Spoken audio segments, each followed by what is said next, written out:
So to help you better understand this situation, it might be important to hear why we've gotten here. And I think to do that, we need to talk a little bit about the old grade system.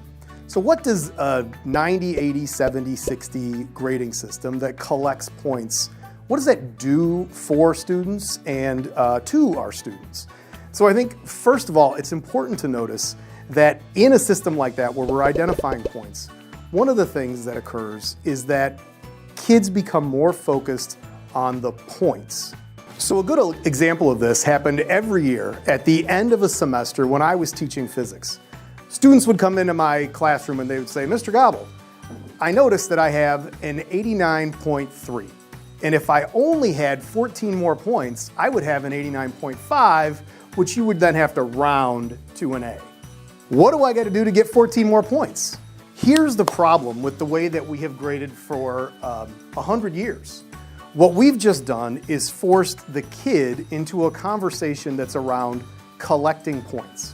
What we want to do is identify the essential learnings of the class.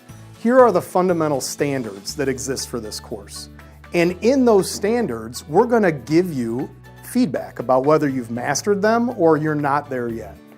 And if you've mastered that, then you can move on or get your A.